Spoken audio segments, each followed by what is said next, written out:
Lessons learned from TV lovers. This is Stay Happily Married, episode number 210. Welcome to Stay Happily Married. Happily married. Happily married. Your source for weekly updates on the latest tips and advice to build a happy and healthy marriage.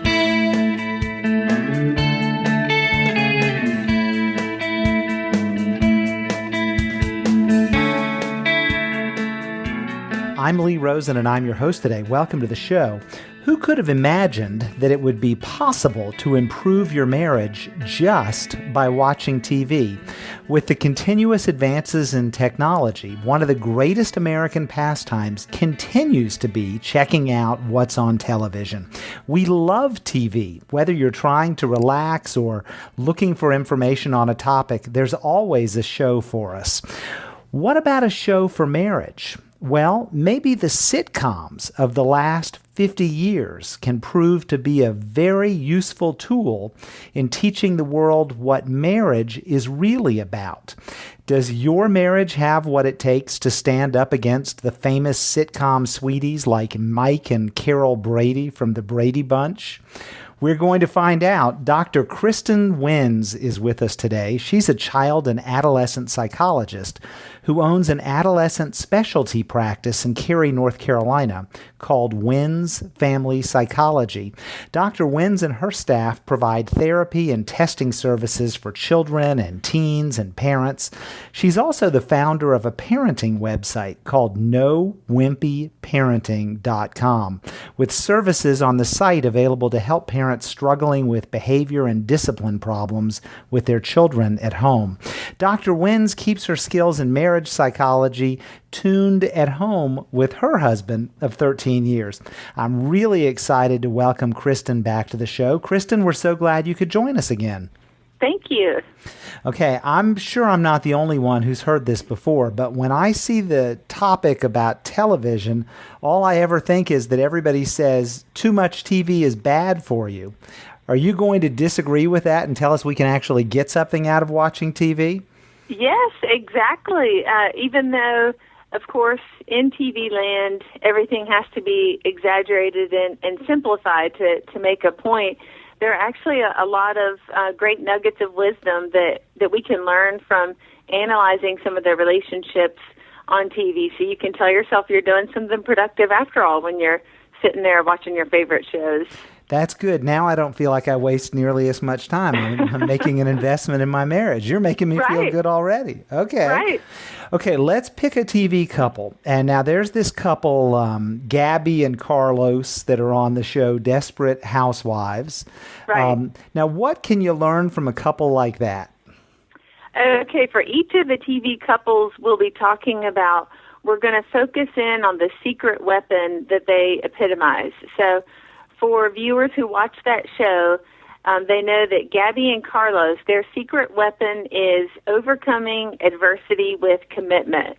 So, again, in the TV world, they have overcome an affair, the husband's imprisonment, alcohol problems, and even a murder thrown in there for good measure. So despite all of these significant hurdles, they made a commitment that no matter what happens, they're in it for the long haul. They're going to stick together no matter what, and they have that secret weapon that they're going to get through those challenges together and stay committed through it all. Okay, Kristen, I'm going to trust you because you're the expert, and that couple certainly has gotten through a lot. I mean, I can't argue with you, but these are still, they're characters, and I guess we can learn that, and see that they stuck together through it all. But when something like this happens to real people in the real world, it's just life-shattering. It's hard for a lot of us to even imagine having the strength to make it through all that we have to make it through. Right, and that's true. But with all couples, whether it's some of those significant hurdles we just talked about with Gabby and Carlos, or just lesser challenges that still hit most couples with financial issues or parenting issues, with whatever the challenges are, we all know that the in-love feeling fades after a while. And once that honeymoon period is over and the lovey-dovey feelings have faded, then we've just got to deal with real life. And real life is not always fun. It's not always pleasant. It's often stressful. But it's important for couples to make that commitment to each other and to the marriage and think of themselves as a team that faces each of those challenges as they come and does the best they can to get through them and, keep on trucking on till the next one hits. Right. Now, you've used the word commitment a couple of times, and that obviously comes up a lot in the context of a marriage. How do you define that? What exactly is commitment? I think of commitment as having three important components. One is simply the dedication to the relationship. So instead of just thinking about each other as individuals, they think about the two of them, the we factor rather than the I, and they are dedicated to each other, and not just to each other as individuals, but they're dedicated to the marriage, and that's one important component. Similar is the awareness of the big picture. So not just looking at the immediate benefits of how easy it would be to leave the marriage or to leave the relationship, but really looking at the big picture.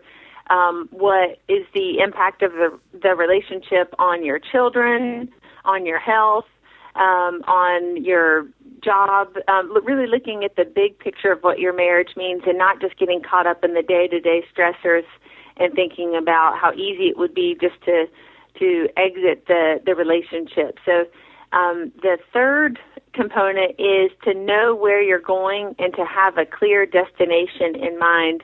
Just like with parenting, if we had problems with our kids, we know it's not an option to leave, so we just make it work. We figure out a solution. We do the best we can. Unfortunately, in marriages, many couples don't have that same commitment to knowing that the final destination is, hey, we're all going to be together for life. So that's the other really critical component, is to know where you're going, to have that destination set. The destination is we're going to be together forever, as cheesy as that may sound, and to focus on that and know that commitment and that neither one of you having the option of leaving is an option, then that's going to keep that commitment factor really driving that relationship in a positive direction. Right. Excellent advice. And I love the way you define it and work through your three pieces, the dedication, the big picture, and the destination. That really does make it easy to grasp. Let's switch gears now. Let's go from Desperate Housewives over to Modern Family, which is the show that I watch from time to time. I've now invested a fair amount of time in watching that show, I guess. Yes. I didn't realize. I'm feeling good. So you've got the married couple on that show, and they're a happier couple, Claire and Phil. What's the story on that couple? So I love them too, and their secret weapon is humor and laughing together.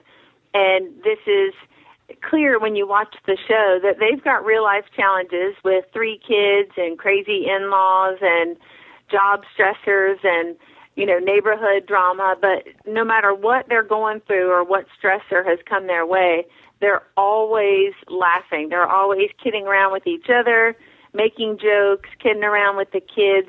And that secret weapon of incorporating humor and laughing into the relationship is very important for relationships, and they symbolize that very well. Right, I agree. That it's a funny show, and I think laughing is great, and I think a lot of people probably get together in the first place because of their senses of humor. My wife tells me that I'm very funny. Whatever. But it doesn't really seem reasonable to me that humor, can fix a whole lot of problems. Is laughter really the best medicine?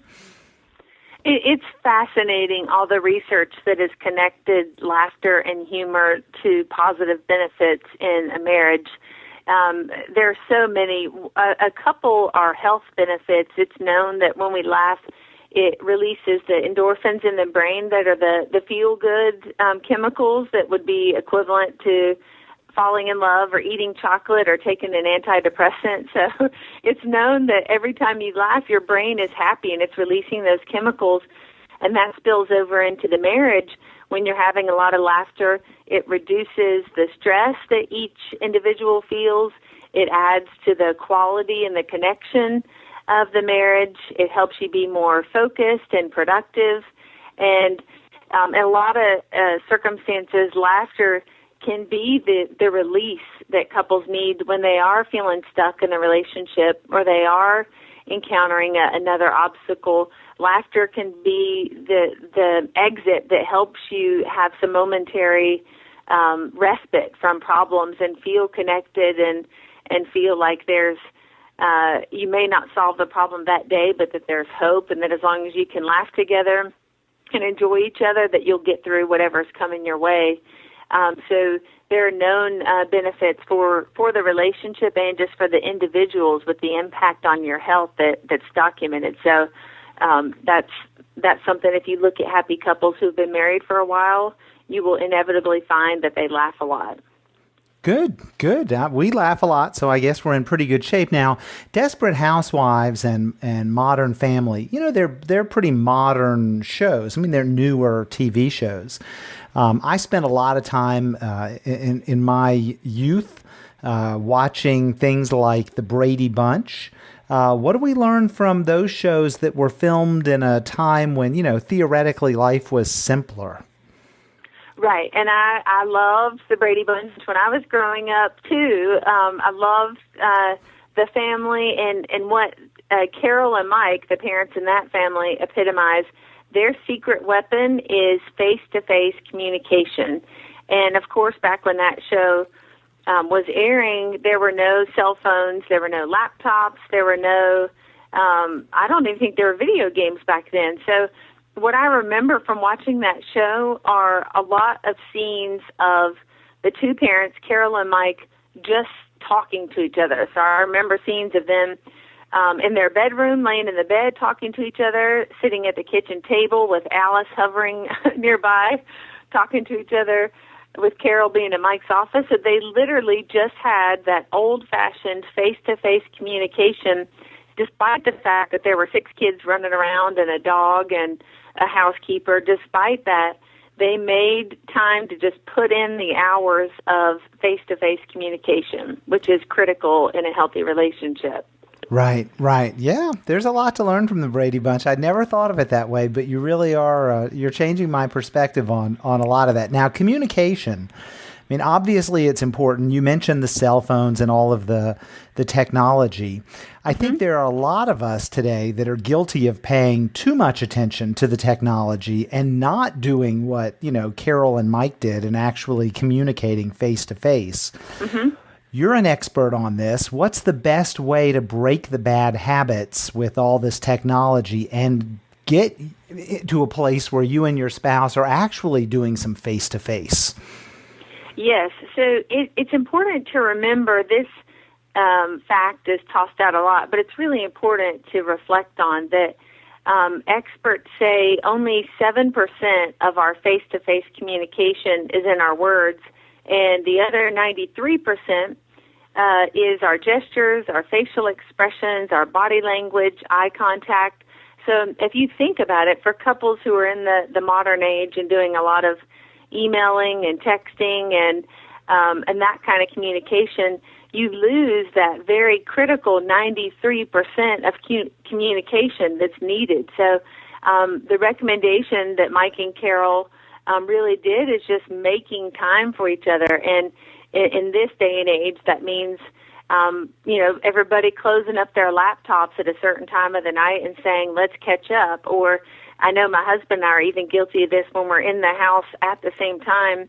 We'll email each other something because we're both doing our work, and that's okay for quick questions. But hey, every so often, go to the other room where your spouse is and say, hey, can we talk for a minute? And don't take the quick and easy route of shooting an email. And it's really just about making that a priority to say, hey, let's connect once a day, face to face. 15, 20 minutes is all it takes to get a lot accomplished, because again, you've got that 93% working for you to make that communication so much more effective. So it's also helpful for sensitive topics, of course, to have that face-to-face communication rather than the using technology to communicate for you. Right, right. Okay, let's shift gears to a probably one of the most successful TV shows of all time, The Cosby Show. And in that show, we had Cliff and Claire Huxtable, and they were together. I mean, they had a long marriage. What's the lesson from that show? What should we be learning from that couple?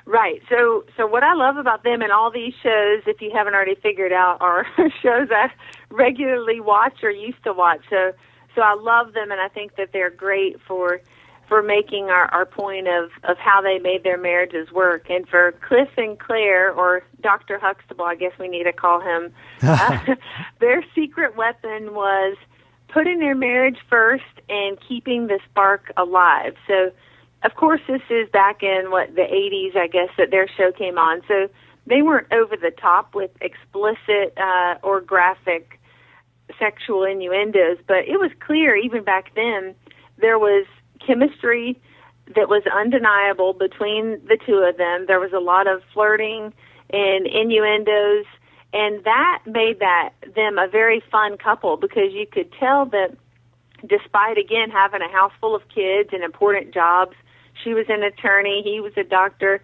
that they really had eyes for each other, number one, that even above their kids, even above their careers, they loved each other. They had that spark. They were still attracted to each other despite how many years they'd been married, and they made an active effort to communicate that and to make it obvious that they still had that spark. And that's what is another important lesson we can learn from analyzing their relationship. Well, it's tough to keep that spark going when you're as busy as people are today. How did the Huxtables make it work? I mean, to watch the show, they didn't work very hard to keep that spark alive. What were they doing? Right. Well, they're similar to the Bradys too, where they literally carved out time for each other. So they, told the kids to run off and go play, or they came home from work early or put aside their work at night and just literally made that time for each other. And even the romantic time, or they didn't spell this out, but time for sex was implied, and that's them literally shutting their bedroom door when they had to, or sending the kids away to grandma or to a babysitter or to the older siblings. They just made it a priority that they were going to stay focused on each other, and not just on the day-to-day, let's talk about what the kids are doing, but that romantic part of their relationship that made them fall in love in the first place. They made the effort to not take each other for granted, to get creative about keeping the romance alive, and to focus on that and make that a priority, a known priority. Even to their kids in appropriate ways, they made it clear that, hey, we got to spend time with each other. Our marriage spills down into our parenting, and that's our number one priority. Right. Yeah, that was a terrific program. And you're right, there were a lot of lessons to learn from that show. I clearly need to wrap this up with you and go and watch some TV. Yeah. But before I do that, any final messages you want to give us? Well, I think if we look at all four couples globally, I think a common denominator that runs through all four relationships that is important for us all to take in, a common denominator is all four of those couples appreciated their partner, warts and all. So whatever weaknesses they had or mistakes they made or challenges, they appreciated and valued their partner. And I think that's clear in all four TV relationships. But that factor is hard to really pin down what goes into that on a day-to-day basis. But whatever couples who are listening can do to let it be known that they appreciate their partner, weaknesses and all, and that they value their relationship, and that that's the number one most important thing to them, and that they're going to show that by carving out time and flirting, keeping the spark alive. I think that goes a long way in helping couples reach the 25, 30, 50-year mark of marriage. Right. Fantastic advice. Kristen, thank you so much for joining us on the show today. I really appreciate you being here. You're welcome. It's been fun. If you'd like to find out more about Dr. Kristen Wynns and her practice, Wynns Family Psychology, visit her website. Let me tell you exactly where this is, and I'll put a link to it in the show notes. But it's Wynns, which is spelled WYNNS, FamilyPsychology.com. You can also reach her office at 919-467-7777. Thank you so much for joining us again this week. We really appreciate you listening in. We'd appreciate any feedback that you have. You can reach us on our comment line at 919-256-3083, or you can email us at comments@stayhappily.married.com. I'm Lee Rosen. Until next time, stay happily married. Thank you for joining us today on Stay Happily Married. Happily married. Happily married. If you'd like more information, please visit us on the web at stayhappily.married.com. We would love to hear your feedback or comments. Please email us at comments@stayhappily.married.com or call us at 919-256-3083. Until next time, best wishes.